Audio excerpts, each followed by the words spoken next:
Hope everybody had an amazing new year. Today we have Brandon Novak on the pod. 80% of you guys who watch the podcast are not subscribed. If you just hit that subscribe button, it's free, I promise. It would mean the world. It means so much to me as we're growing and continuing to build and having these amazing guests on. It truly means a lot. So thank you, and I hope you guys enjoy this episode. You never know what someone's going to do in their day to day. Made me reevaluate myself. He was sick. That's all. Block this out. You lose yourself, but then you become the person you didn't want to become. But seriously though, it is completely in your hands.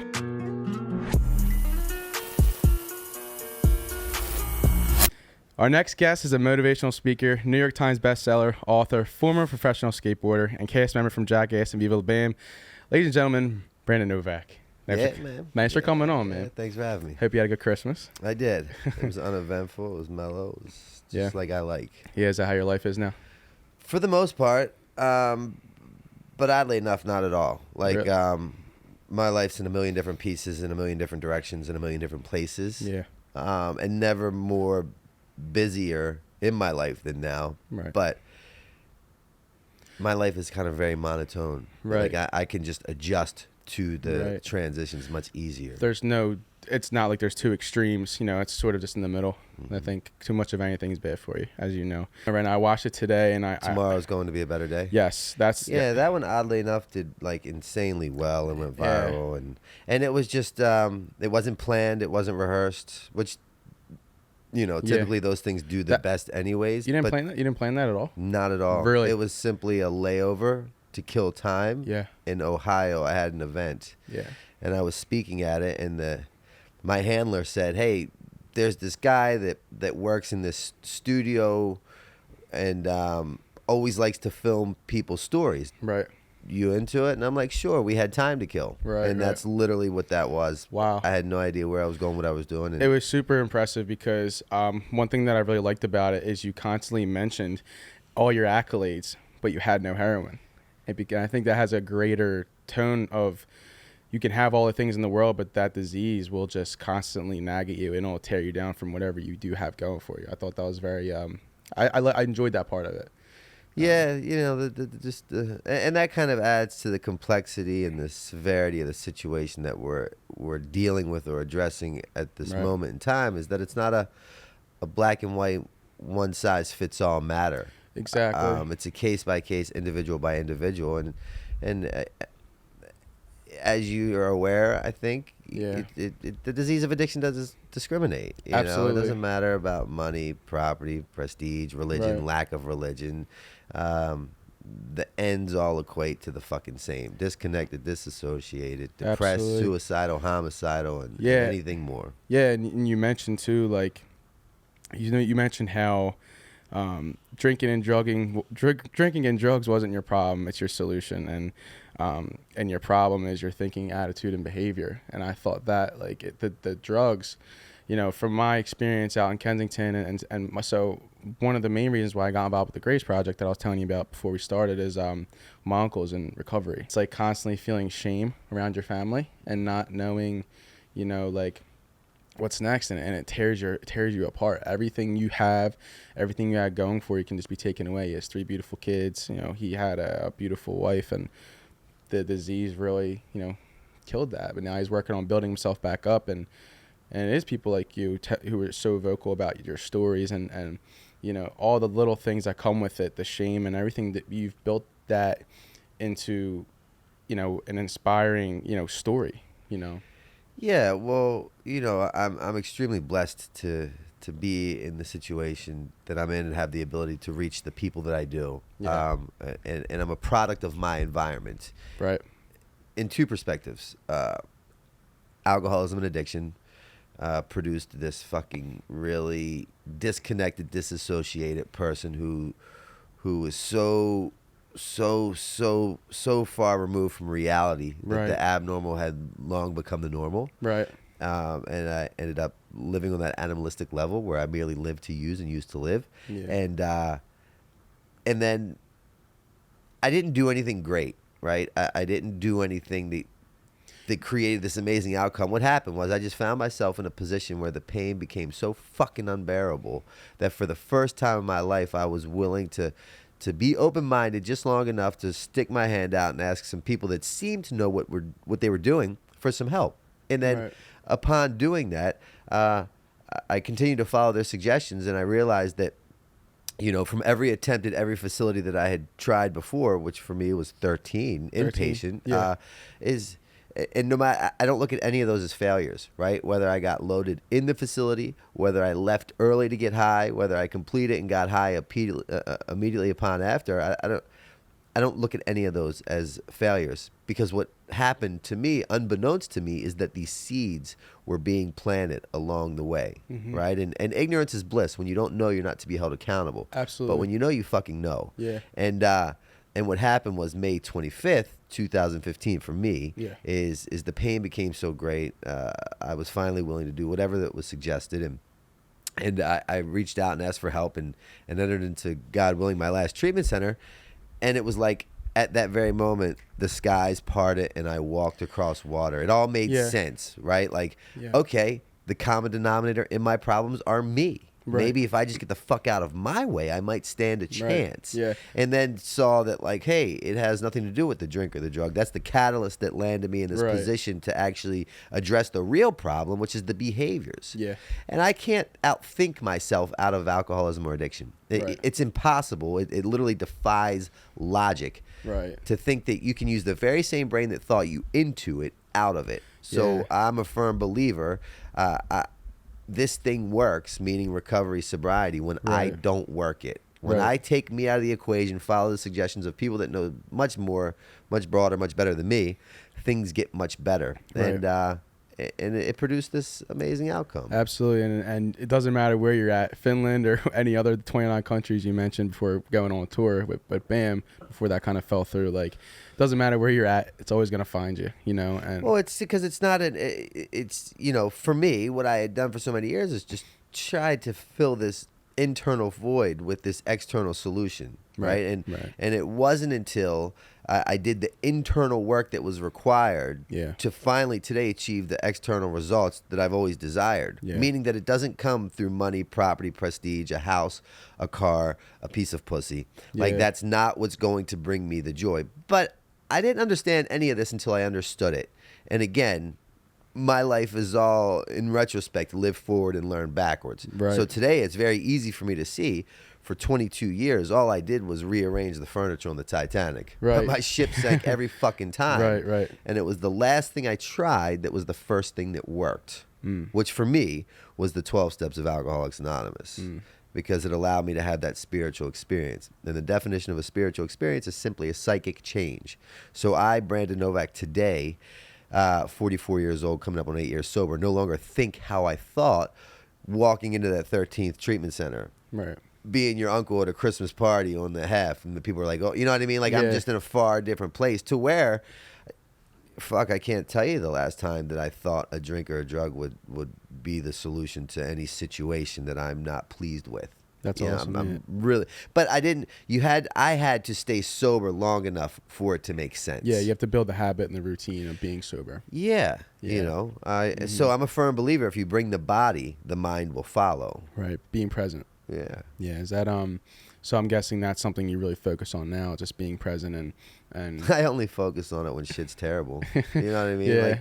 Like when I'm not present and I'm full of anger and rage and hostility and frustration, then and only then do I say, oh, whoa, I got to bring this back in and like really be mindful of where I'm at, what I'm doing, and remember that things are exactly as they're supposed to be.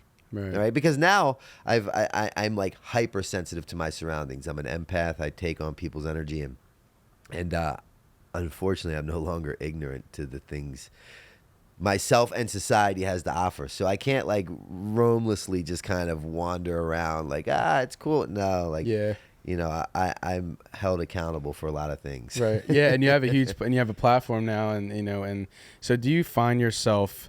You said it's been 8 years, and congratulations. I know every day is a big day for recovery.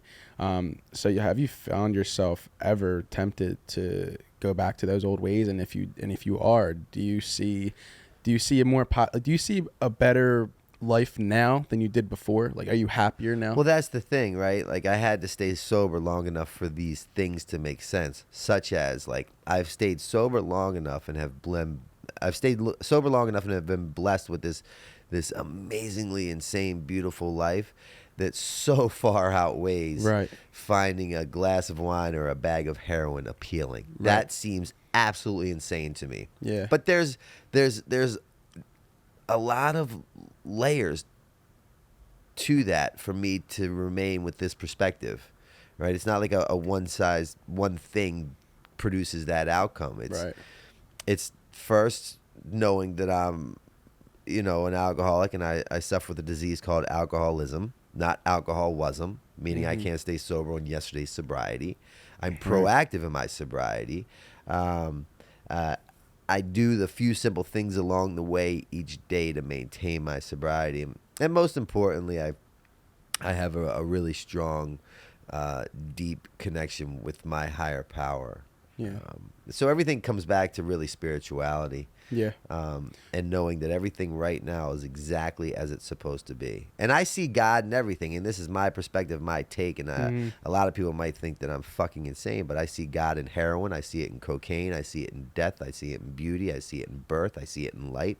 I see it in dark. Because without all of those things that most think are like, strictly from the devil, they would not have produced, again, this outcome, which is a spiritual man who absolutely who has become this child of God and who gives all praise and credit to. Absolutely. And I love that you just said that, because so many people I speak to, whether it's in recovery or just in general in my friend groups, right? I always mention to them, you have to go through it to get through it, and finding those vices or those bad things that happen to you, that is God's way of teaching you, because the only way you can learn is to just go through it and to feel. I think people forget to feel, and they're scared to feel. And I think that's such a good way to look at it. And I drop this quote every pod. It's what my grandma told me. Sue Dixon, shout out to you.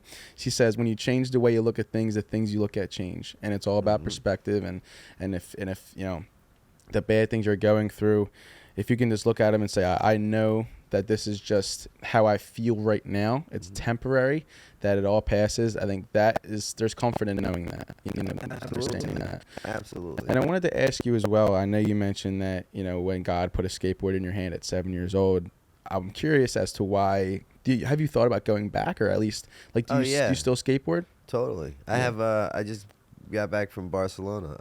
I went and filmed this video part, and at 44 years old, I'll be putting out my best video part to date, accompanied with a pro model board.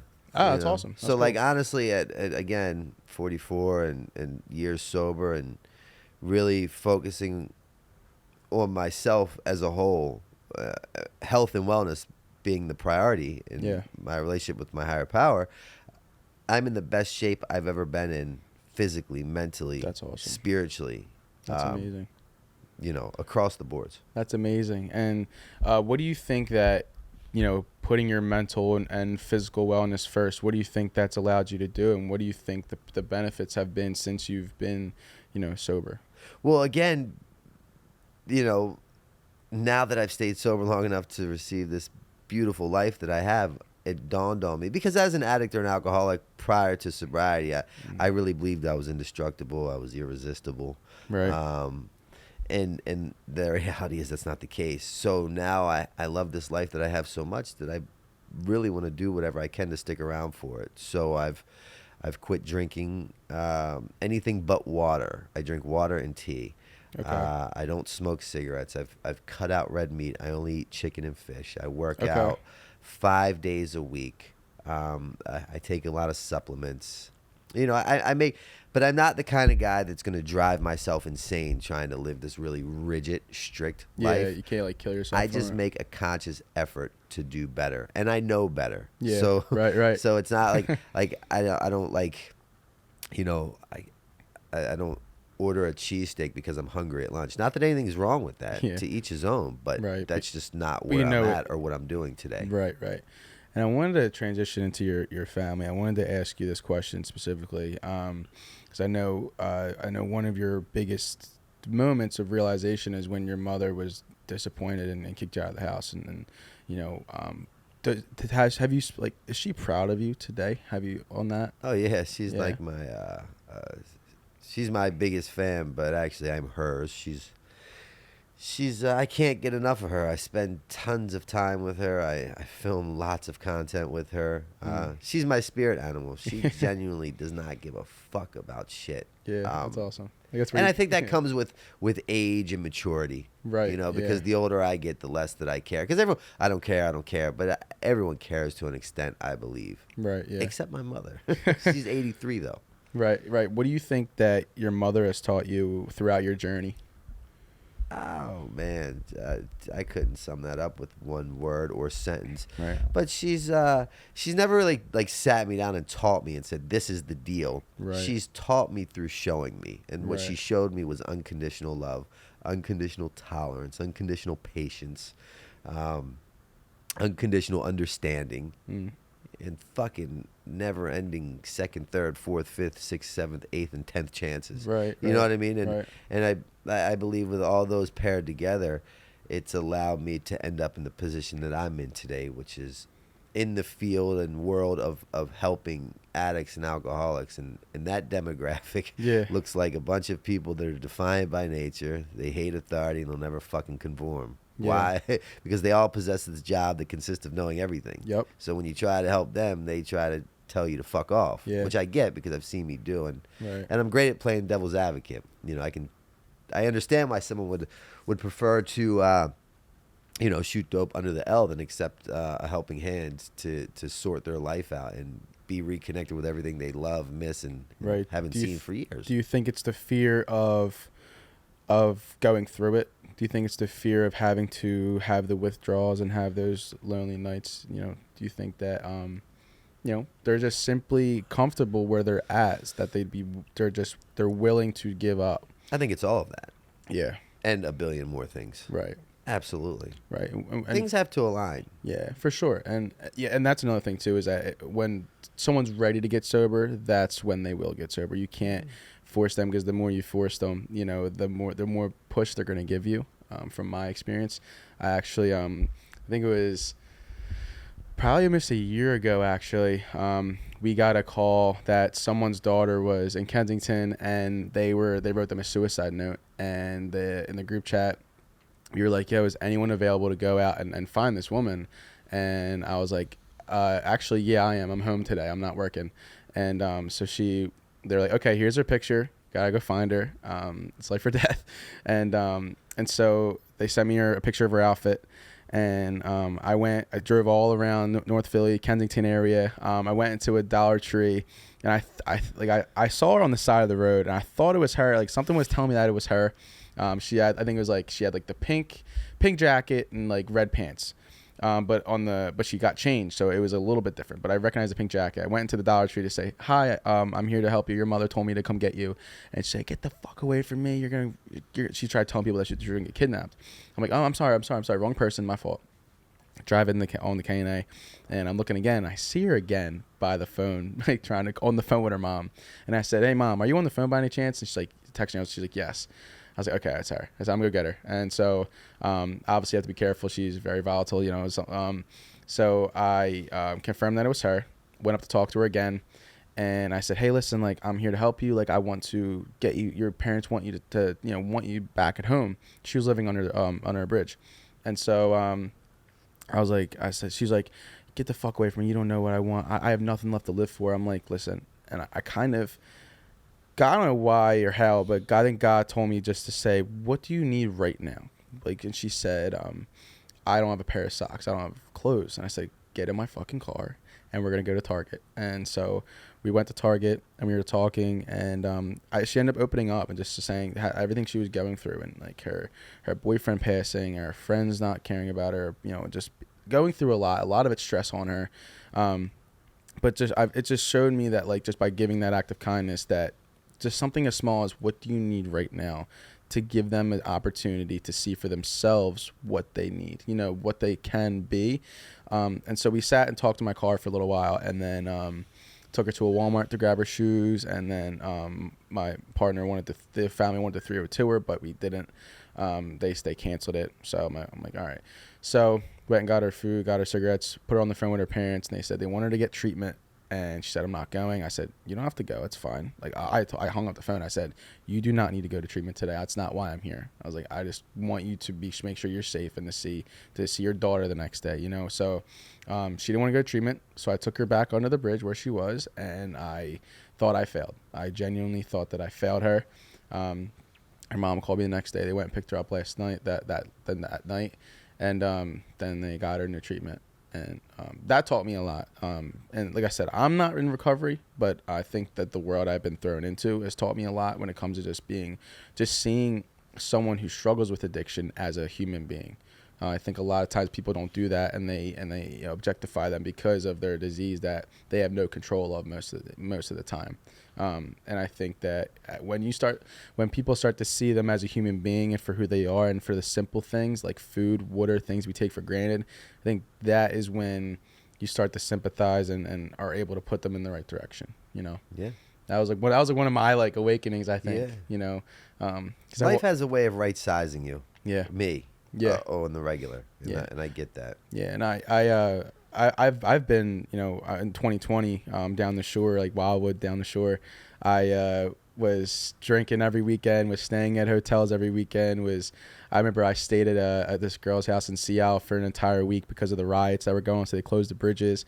And I had a trash bag of clothes. I was living out of a trash bag for a week, you know, similar to you. I know you mentioned all the things you had, you know, to your name. And, you know, it's just interesting because it really humbles you. And I think getting back that summer, that winter is when I started the podcast. And I think that like was probably what saved my life too. You know, like just the accountability that it provides you, and just like having that structure, meeting people like yourself and being able to like, you know, take a bit of what you know and your experience in your life and applying it to my life and my audience's life. I think it's one of the beautiful things about, you know, just sitting and have a conversation about, you know, whatever that my guest is going through, you know. I think that's one of the that's kind of life. If you're on this enlightening path and you're trying to not only better yourself but better the surroundings you put yourself in or the world you're from, it kind of puts you on this different trajectory to where you can look further than the actual act, right, and see the why behind the act, right. Like I didn't understand any of this until I understood it, and today it's very easy for me to look back and recognize the synchronicity in life's events that have led me literally right here, right now, that prove to me that a God of my understanding has been doing for me so much broader, so much bigger than I could ever conceive. So I'm not, you know, ever gonna pretend or act ignorant enough to say that I understand what my God's will is, because I think it's so fucking majorly, insanely big and so much deeper than I could ever conceive, that I know that I'm aware of the situation. I do the upkeep on a daily basis to remain in tune with the process and more so the outcome, and I'm just so blessed to be a part of the ride. Do you think that you kind of take life as by each individual moment, not so much grand scale anymore? Do you think that you... It all varies on when you catch me. But right. I when I'm in those positions where my back's against the wall, then I really rely on my higher power, my spirituality. Right. When things are matter of fact and really just smooth sailing or treading water, then it's kind of autopilot. Right. But I do know, and I come back to all the time.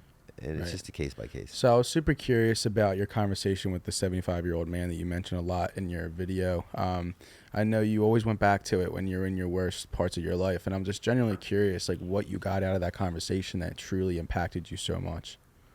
Well, I got a lot of things at a lot of different times in my life from that simple conversation.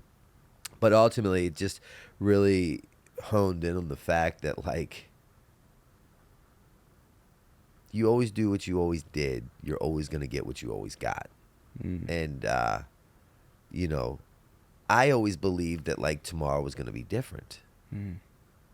Or the outcome of the situation would be different. But I'd wake up tomorrow to repeat yesterday's actions and be stuck in Groundhog's Day for like 20 years, literally. Right. And then it dawned on me that it's just the behaviors. The behaviors are the problem. Right. Absolutely. So, you know, if, you know, I would have listened to him again with that open mind and open heart, I wouldn't find myself in the same situation year after year after year. Right. And facility after facility after facility. But I wasn't in the position where I was in enough pain to acquire or make the help that I needed look desirable enough to reach out. Right. And do you think that you mentioned how the pain, you didn't feel enough pain. Do you think there's a way to prevent feeling that enough? Like, do you think that everyone has to feel that amount of pain to want to change? I don't know what that pain is. Like, there's not like a chart. You know, remember when I you guess were a the kid, threshold. you go to the doctor's office and they say, "What's your scale of a pain, Right. 1 to 10?" And little faces. Yeah. I don't think it's that. You know, because what was unmanageable to me might be unbearable to you. Right. So it's just such an individual process, and I can't even get into the politics or the analytics of that because we'll be here for fucking years and decades. Right. But what I do know, and I'm pretty well at doing, and the only reason why I ended up in this position is because I dumbed my way into sobriety. I literally dumbed my way into it. Right. I had no other options, opportunities, or resources. I burned those to the ground. And Right. the only thing that was willing and accepting of my company was fucking sober people. And I didn't even want to be with them. I just had nowhere else to go. Right. But it's just that I'm armed with the proper facts. I understand what I'm up against, meaning the alcoholism and addiction. Right. And the reason why I got beat to fuck so bad every time I stepped in the ring before is because I underestimated the opponent that I was up against. Now I'm like I'm properly prepared to step in the ring with my opponent, and I do on a daily basis. Right. And understanding that, right, then I understand where the others that are untreated, undiagnosed, or just, you know, caught up in the midst of their process with drinking and drugging, how to talk to them, because I was them for so many years, and I could be them again provided one bad decision. Right. So I don't go to them and say, "This is what you need to do. This is what I suggest. Why aren't you there?" What, you know, because like, again, the demographic is defiant by nature. They hate authority, and we will not conform because we possess that job that consists of knowing everything. So I deliver my message using my platforms, my outlets, and my reach in such a manner that it's so desirable, so appealing, so attractive that, like, you want to fuck it. Right. And if I could get you to have if I could get you to want what I have so bad, guess what? The terms of your contract will forever change. Right. But it has to become your idea to want to get better. So again, using my platforms to deliver my message in a form of attraction, rather than promotion. You package it's it well. all a sleight of fucking hand card trick deal. Exactly. You know? It's trick. And I understand that, but my platform lets people know that my message has depth and weight. You can read it in books, you can see it in tabloids, you can watch footage and just endless amounts of content with me caught up in active addiction. Right.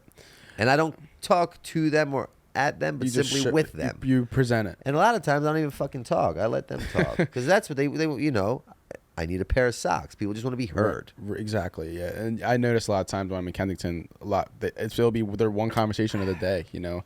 But I wanted to ask you as well, so with your sobriety and your changes you made in your life, how has that affected your relationships with Steve-O and Bam, and how has it changed your relationships with them? My sobriety has changed every relationship in my life for the absolute better. There's not one bad thing that has come from my sobriety. And my relationships have fucking like, you know, it's just like, imagine, it's on like steroids. every relationship in my life has gotten better. And I always tell people in early sobriety, be careful what you ask for, because if you stay sober, you'll fucking get it. People are like, I miss my relationship with my mother, my best friend, my dad, my employer. All right, motherfucker. You get sober and you stay sober, they're never going to leave you the fuck alone. Yeah. And now my phones don't stop ringing. I hate phones, and God's like, okay, I'm going to give you 2, and they'll ring nonstop. And my family reaches out. My friends reach out. Yeah.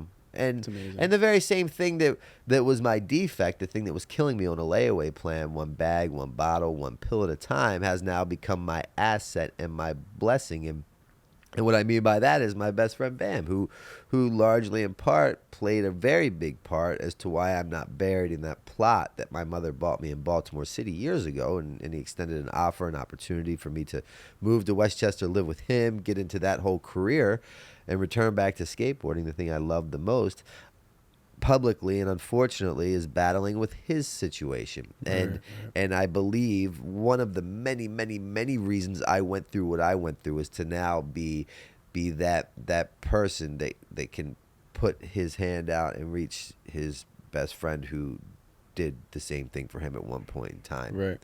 Life goes in full circles. Absolutely. And I'm just grateful to be a part of it. I hear people, and this is just my take, I hear people in meetings, I worked real hard for this seat. I worked real hard for this seat. And I'm like, no, you fucking didn't.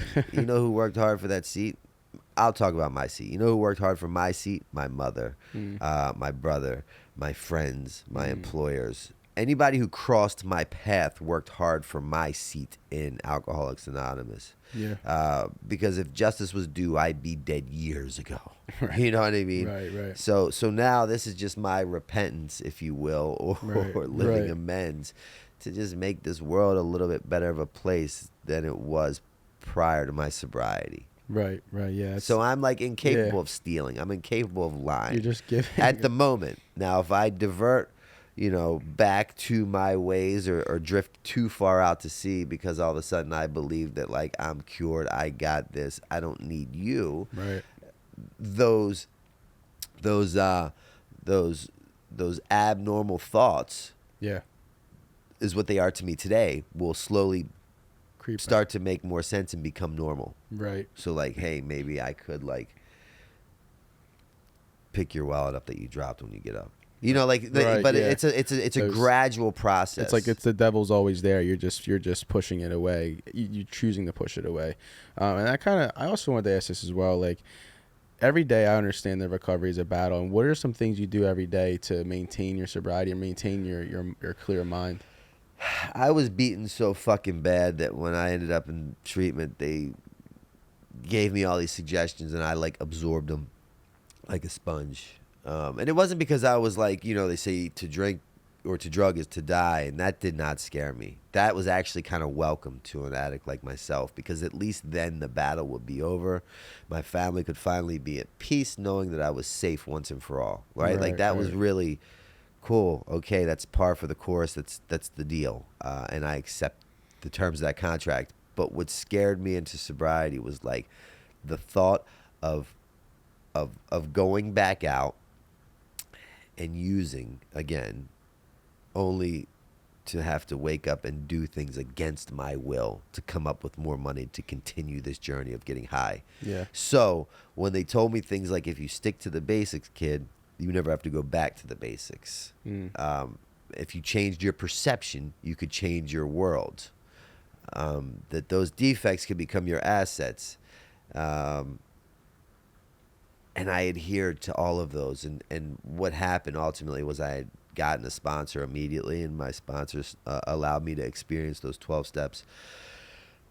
And I always say the God of my understanding brought me to AA, and AA via the 12 steps have brought me back to the God of my understanding. And the 12 steps allowed me to have that spiritual experience, which is the equivalent to a psychic change. And I'm a completely changed man. I don't see things the way I did anymore. I don't do things the way I did anymore. I don't act the way I used to act anymore. Yeah, you did some crazy shit. Yeah, I'm just like a really different human being. And that's what it took for an alcoholic such as my variety to really kind of come to terms with his situation, because for years I minimized and I justified the severity of my situation. Right? I deflected it onto him, her, it, them. It was never me, and I refused to be accountable for my actions. Right. Until I had to be, because I ran out of people, places, and things to blame my shit on. Yeah. True story. Right. Yeah, that's insane. And you know, that kind of transitions into, like, when you look back into what you've done, you know, whether it was like the doo-doo, you know, skateboard thing down the ramp or one of your stunts on Jackass, like, what do you feel when you look at those videos or those highlights or those clips? Like, what do you think? Nostalgia. Yeah. Some of the best times of my life. Yeah. Some of the drinking and drugging years were the best years of my life. Yeah. I'm never going to sit here and lie and be like, oh, I wish I never, should never, don't do fuck that. No. I literally had some of the best times of my life doing some of the most insane, chaotic, what most people would say I should not have done in my life times. Yeah. But unfortunately, I'm part of that 10% of humanity that has lost I've lost the rights to drink with impunity and drug. Like I'm part of that 10% that cannot drink without repercussions. Right. And my drinking and drugging somehow transitioned into a full-blown hostage negotiation where I was not allowed to leave the situation. Right.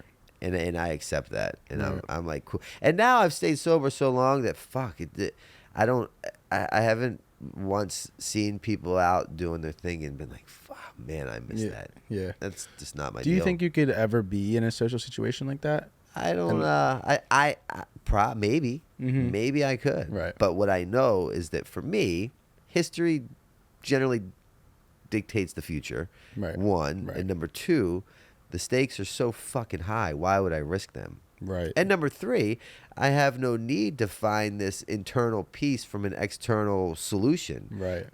Meaning that I'm happier today. I always say sobriety has given me everything that alcohol ever promised me. And I mean that. That was one of my favorite things you said. I'm an interventionist. I find myself at times with hands full of drugs. Right. And the last thing in my mind is like, hey, I could slice a line and he won't even know. Right. It's actually the first thing is like, I need to get rid of these immediately. That's awesome. And that's the psychic change, because that's not the way I thought. Yeah. When do you think that all clicked for you? Do you have a specific moment that you remember? No. It was a combination of things that produced this outcome, and I literally, accredit it to the 12 steps. That's amazing. Which I think you don't need to be sober to experience the steps. And it has nothing to do with drinks and drugs. It literally, for me, it allowed me to address my issues, take accountability in my actions, look at the part I played in them, and just the behaviors. Right. You think it's so? So if you replace drugs and alcohol with sex, food, porn, shopping, gambling, eating, right, stealing, lying, cheating, manipulating, it's just the behaviors. Right. Okay. And so, looking back on your life, I'm curious to know what are some of the bottoms that you've had, like those moments, if you had one, like a rock bottom moment. Well, the worst for me was by all rights not my lowest bottom. It wasn't. I'd had much lower bottoms. The worst and the most painful bottom for me was the one that came up to meet me, right? Because when I was at those, externally speaking, fucking terrible bottoms with abandoned houses with roaches crawling up the walls and rats crawling through and literally finding myself huddled around this piece of plywood that acts as a table rested on some milk crates with 3 candles, smoking crack at 5 a.m. with a woman and her baby stroller with her 8-month-old child as they stab me in the head with an ink pen to steal the last $10. You would think that would be my bottom, and that was because the abnormal had become the normal at that moment in time, and that was just like a Monday morning. You don't even realize it. Yeah, but when I was aware, right, I had acquired this knowledge unbeknownst to me, and it had attempted to get sober so many times and knew that there was a better way out there, provided it wasn't my way. You know, then Yeah. I had to accept responsibility for my outcome and Yeah. look at who placed me there and Right. know that it was self-induced. That was the worst fucking pain. Yeah. Do you think the death of your ego is what ultimately led you to sobriety? It was a lot of things. Maturity, Yeah. optionless, moneyless, Yeah. homeless. It was a layered Yeah. cake. Yeah. I can imagine. Yeah. And I think what you talking about when you're My bottom met me. your bottom met you Yeah. was that when you and Bam were gonna go to Australia? No, Or fuck no. No. That was just another Monday morning. Yeah. That's typical. crazy. But it was when I was standing on my mother's front doorstep Yeah. at 38 years old, and I had burned every bridge. I had nowhere to go. Fuck. So I'm sure it's a lot to think back and look at and talk about. What would you say are some of the positives you've had from your experiences? Because you got to remember here, you're a New York Times bestseller, and you had your books. I remember Times Square. You're talking about you were selling your books. I used to sell my books, my addiction memoir books. I used to steal my own books from my own book signings to sell to acquire money to buy dope. Crazy. I remember And you saying that. that was like, why wouldn't I do that? Yeah, and yeah, that's wild. But so I wanted to get into your skating too. Like you had a crazy career. Being so young, 15 years old, right? When you became the first sponsored Gator. It was a Gatorade, right? Yeah. So I wanted to meeting Tony Hawk, like and having that opportunity as he was your mentor. What are some things that you think were so great about Tony Hawk, and do you have that relationship with him today still?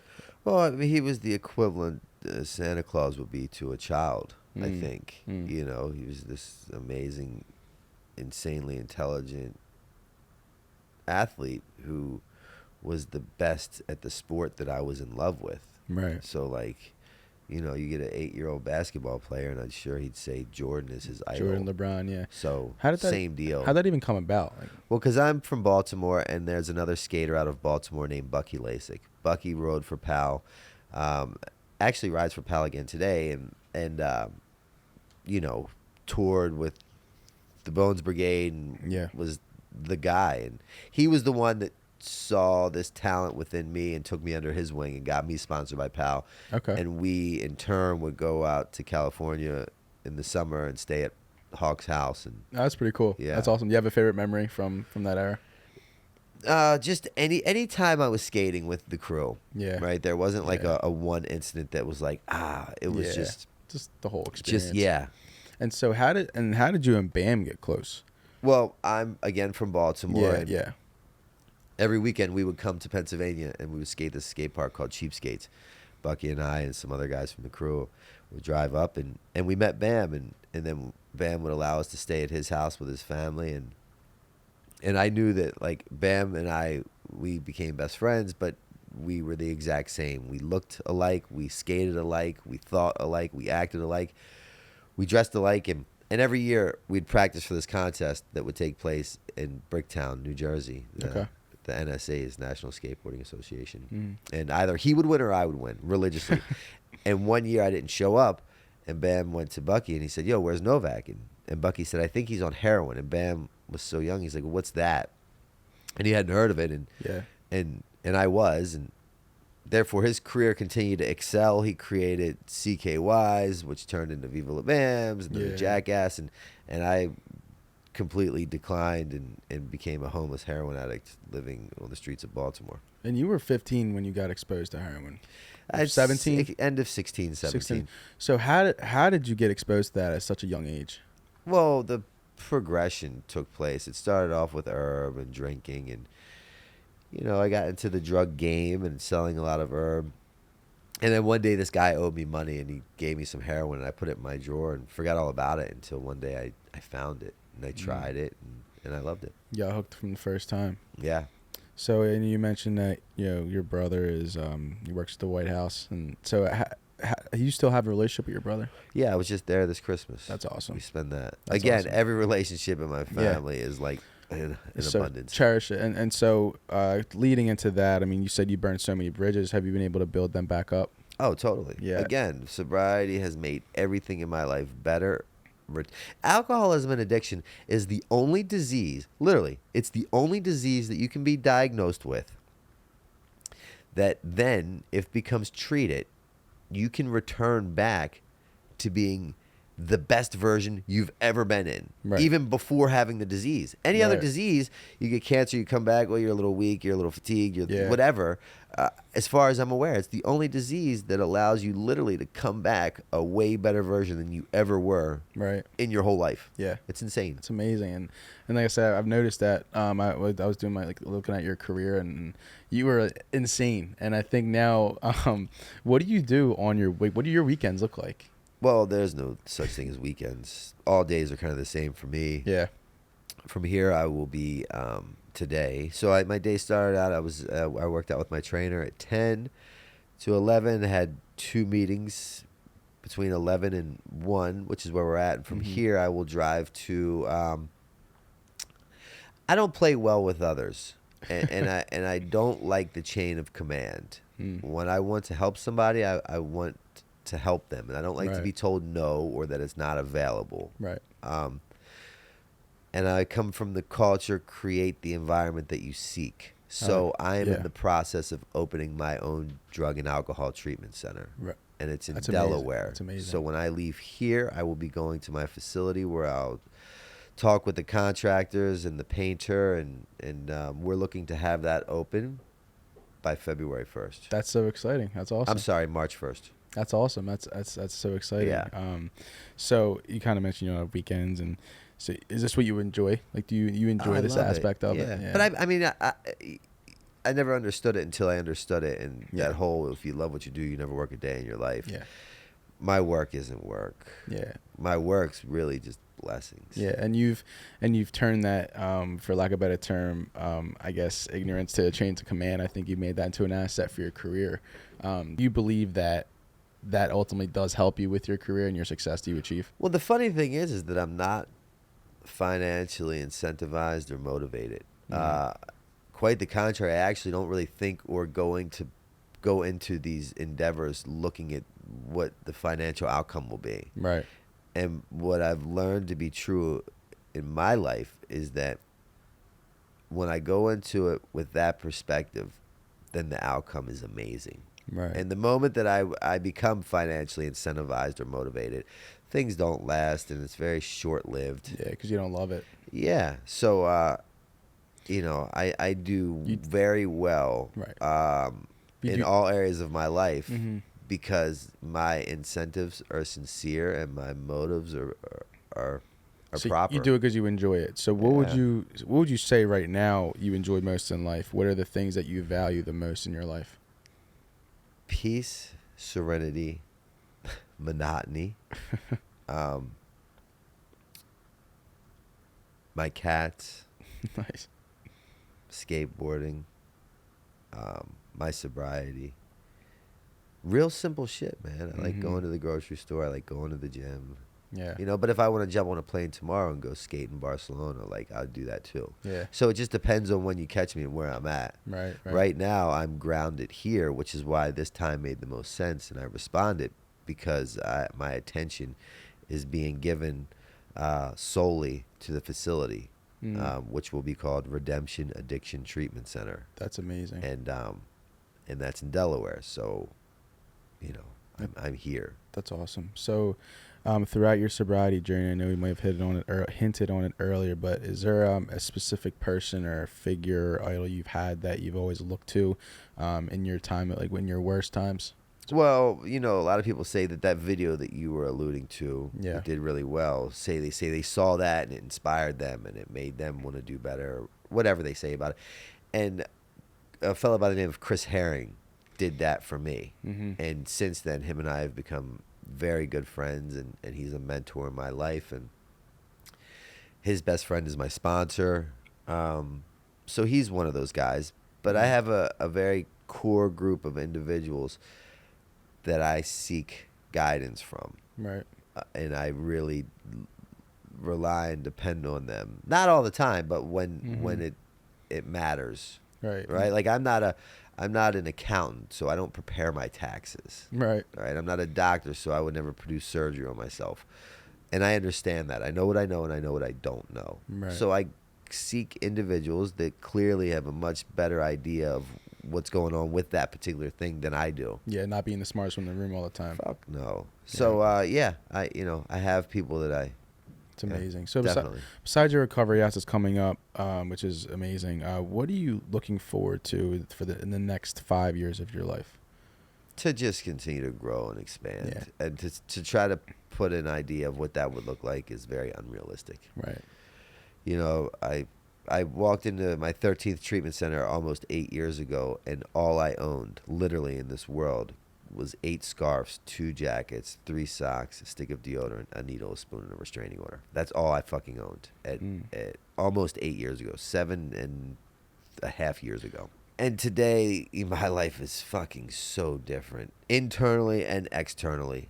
I had no driver's license. I never had a driver's license in my life. You know, I was really disconnected from reality. I didn't know how to do laundry. Yeah.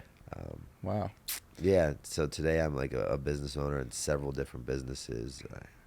I own like multiple properties. That's exciting. You know, I'm a mother. I'm a son to my mother. I'm a brother to my brother, an uncle to my nieces and nephews. Right. I'm a sober guy. I sponsor people.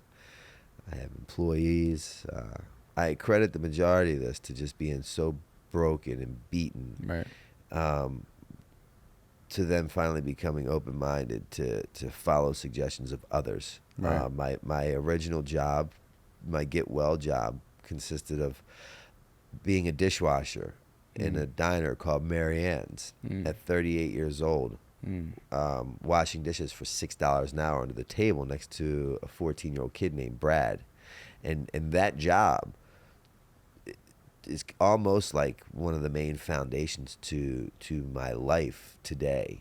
You know, it taught me how to be accountable. It taught me to mean what I say what I mean. It taught me how to take pride and show up early and stay late and really give it my all. And I had no idea what I was going to do from there. Right. But I showed up consistently because, like, if I didn't, then the majority of my work would fall into my partner, who was a 14-year-old kid. And now, in my mind, I believed I should have been fucking, at the very least, the president of the United States. Right. You know, but I trusted in the process. Life found a way to humble you, and it always does. Yeah. To wrap up, I want to ask you this question. So I'll keep it general, but to anyone who feels lost or anyone who's in that bottom, that shit that they're going through, what's a piece of advice you would offer them just to start? Because I understand that it seems so grand scale to people who are going through a lot, and whether it's addiction or of any kind. What do you recommend? What's your advice to someone who is lost? Well, the opposite of addiction is connection. And I could never do this thing on my own.